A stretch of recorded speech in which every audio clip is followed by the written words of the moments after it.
हमारे साथ मौजूद है स्टेट बार काउंसिलेशन के अध्यक्ष आदरणीय प्रेम सिंह भदौरिया जी। आज इनसे खास मुलाकात करेंगे और वकीलों के हित की भी बात करेंगे कि क्या सरकार को क्या सुविधाएं वकीलों के हित के लिए देना चाहिए। जी स्वागत है आपका। बहुत बहुत धन्यवाद आप सब लोगों को।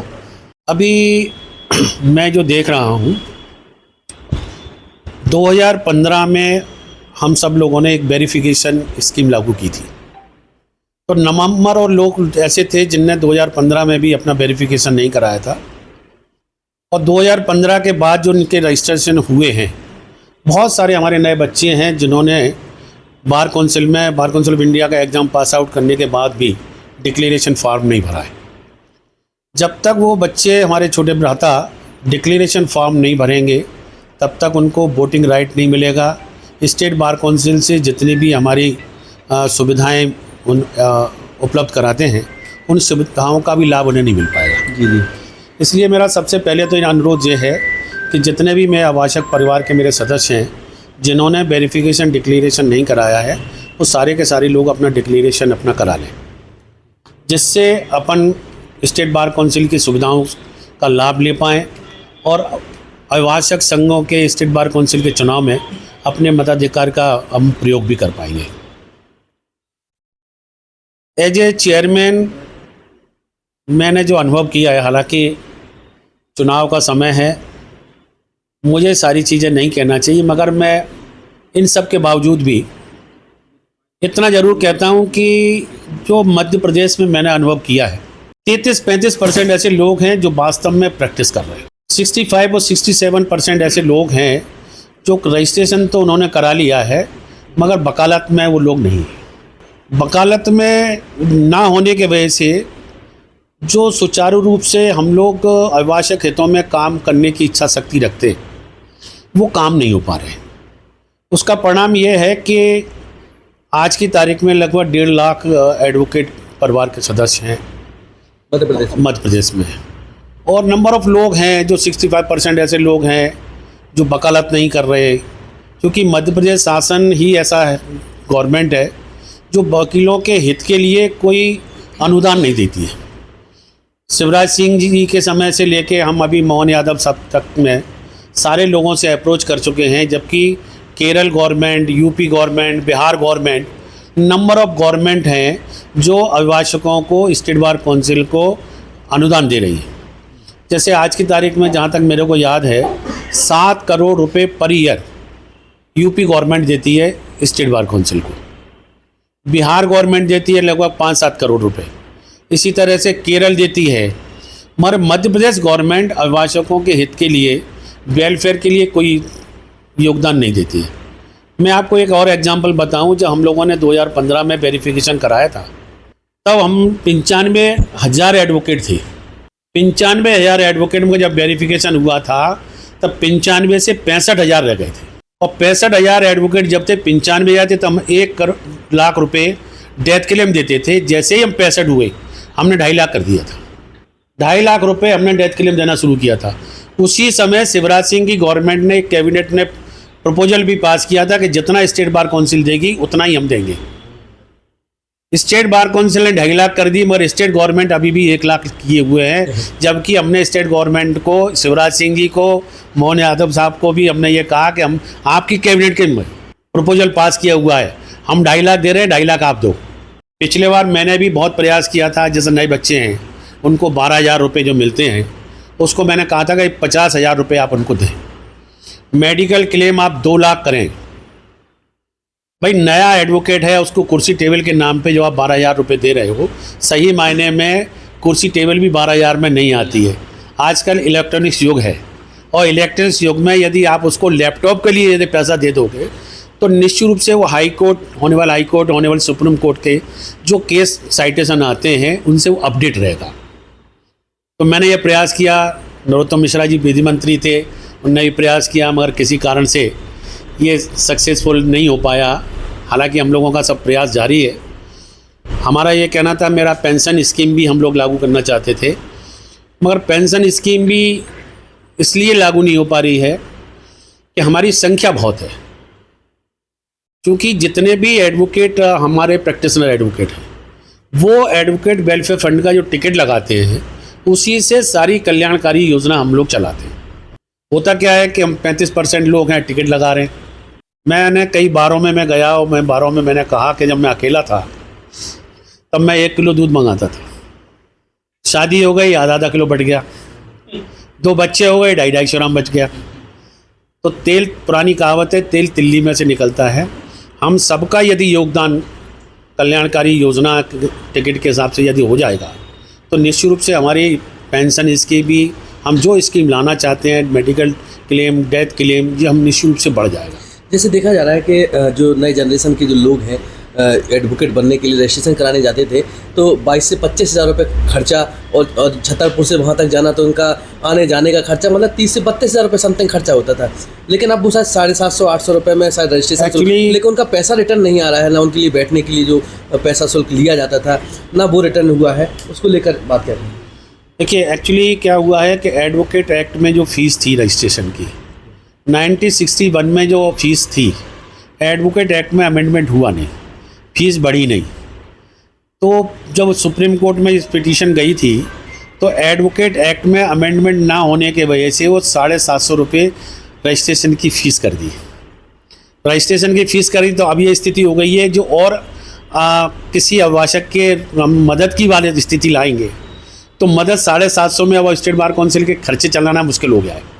एडवोकेट एक्ट में अमेंडमेंट के लिए हम लोगों ने सबने प्रयास किया था, मगर गवर्नमेंट ऑफ इंडिया ने एडवोकेट एक्ट में जो अमेंडमेंट करना चाह रहे थे वो हमको कहीं ना कहीं अपना स्टेट का गुलाम बनाना चाह रहे थे, हम पर नंबर ऑफ थोपना चाह रहे थे। इन सब चीज़ों को परिणाम स्वरूप हम लोगों ने उसका विरोध किया तो अमेंडमेंट नहीं, हम अमेंडमेंट की प्रेयर सिर्फ इतनी की थी फीस की। उन्होंने तमाम कमेटियों में हम लोगों को बाउंडेड कर रहे थे, इसलिए हमने वो स्कीम लागू नहीं होने दी। सारे स्टेटों ने अपोज किया तो रह गई।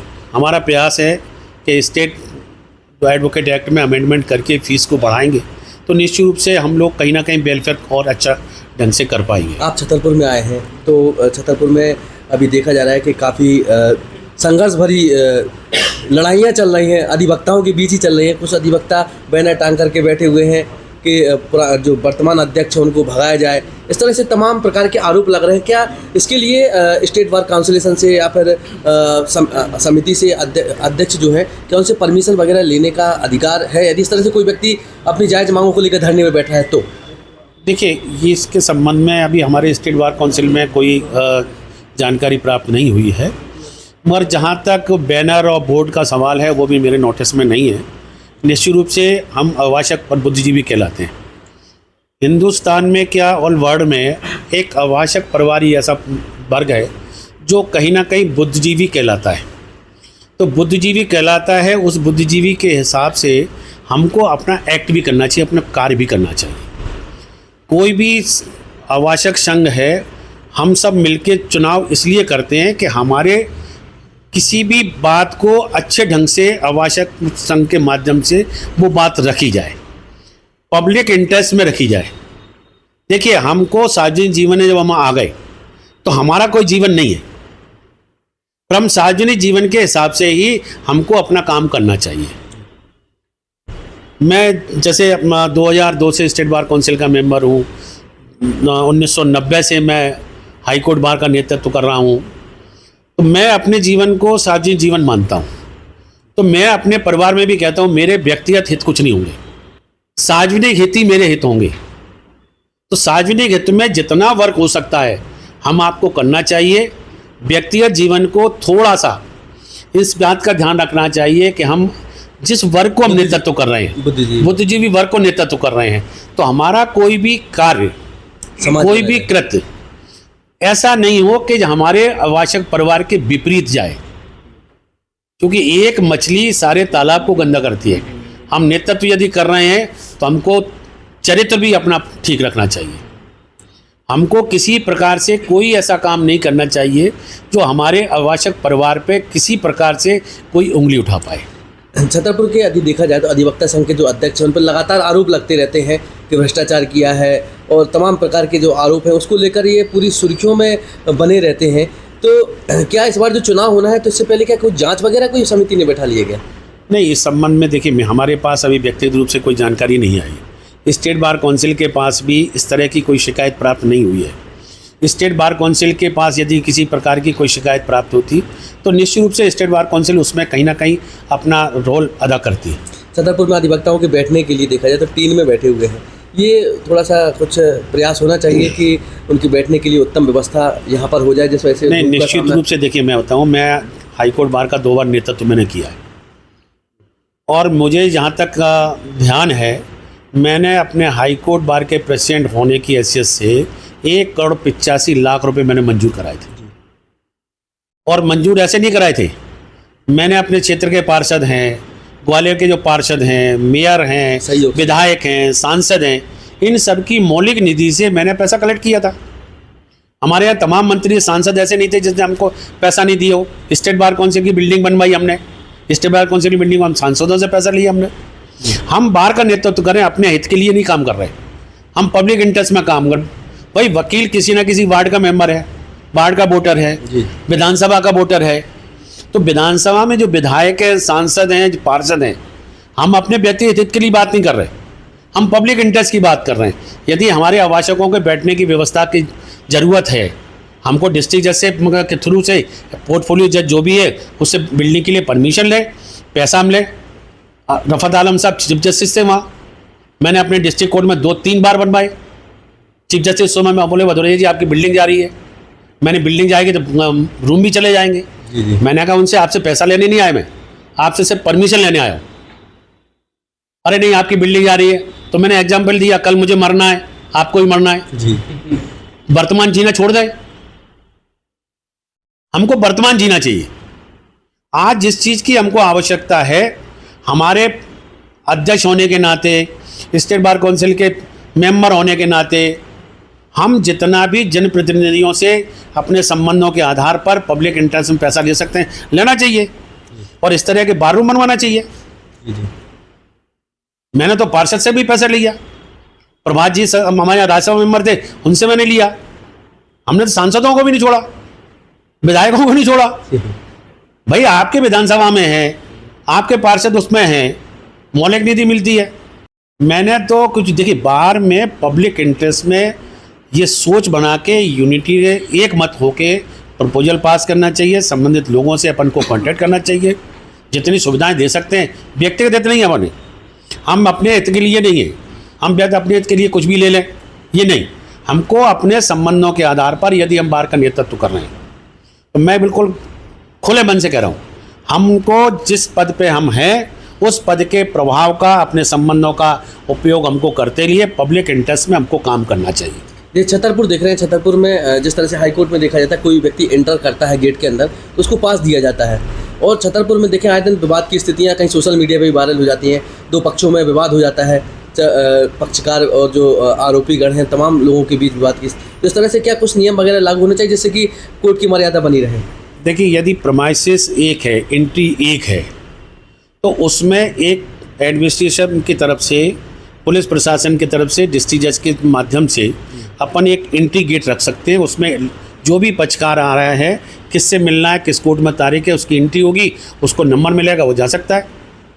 हमारे हाई कोर्ट में है सुरक्षा की दृष्टि, भाई हमारी आपकी सुरक्षा तो है, उस सुरक्षा की दृष्टि से कोई न्यूसेंस ऐसा नहीं जिसकी कोई तारीख नहीं है, कोई पैसा अननेसरी, वहाँ कोई गार्डन थोड़ी है घूमने आया, कोई गार्डन जाना, मॉर्निंग वॉक जाना, वहाँ जाओ। कोर्ट प्रमाइसिस में यदि कोई आया है तो सुरक्षा की दृष्टि से हमारी बार और बेंच के में दोनों की मर्यादाओं के हिसाब से वहाँ सुरक्षा बहुत ज़रूरी है। यदि आपको ऐसा लगे तो मैं डिस्ट्रिक्ट जज साहब से बात कर सकता हूँ इस संबंध में। भाई साहब, लास्ट सवाल है, छतरपुर में चुनाव की डेट को लेकर काफ़ी बातें चलती हैं, लगभग कब तक चुनाव ये बार संघ के हो जाएंगे? जहाँ तक मेरी जानकारी है, क्योंकि पिछले बार प्रवास में जबलपुर में जब था तो स्टेट बार काउंसिल की तरफ से चुनाव की एक कमेटी निर्धारित की गई है जी। उस कमेटी को ये दायित्व दिया गया है कि वो वहाँ अपने हिसाब से सारे लोगों से चर्चा करके पूरा अपना चुनाव का कार्यक्रम घोषित करें। चुनाव अधिकारी किसको बनाना है, चुनाव अधिकारी बनाएं, चुनाव के नॉमिनेशन वगैरह के मतदाता सूची का प्रकाशन किस तारीख को करना है, वो सारी कमेटी को निर्धारित किया हुआ है। शुल्क जमा करने का, जैसे कि जो भी शुल्क जो लोग नए स्टूडेंट हैं जो वोट डाल सके, जिसके लिए क्या कोई डेट वगैरह निर्धारित की है क्या? नहीं, इस डेट तक ये व्यक्ति पैसा ये जमा कर सकता है? कमेटी को ही दायित्व दिया गया है, कमेटी निर्धारित करेगी इसका। तो ये थे स्टेट बार काउंसिलेशन के अध्यक्ष प्रेम सिंह भदौरिया जी, जिन्होंने अधिवक्ताओं के हित की भी बात की है और साथ में ये बताया कि कब तक चुनाव होगा। तो इन तमाम मुद्दों को लेकर हमारे साथ मौजूद थे। नमस्कार, पेपर टाइम के लिए विनोद मिश्रा की रिपोर्ट। त्योहार के इस सीजन में आई है बड़ी खुशखबरी। Peptic group proudly tie up arrangements with Indian bank. Peptic town Naugaon road Chhatarpur के न्यू एक्सटेंशन में खरीदिए अपने सपनों का घर इंडियन बैंक की मदद से। लोएस्ट इंटरेस्ट रेट और प्रोसेसिंग फीस पर पाइए हाउसिंग लोन। आज ही इन नंबरों पर कॉल करें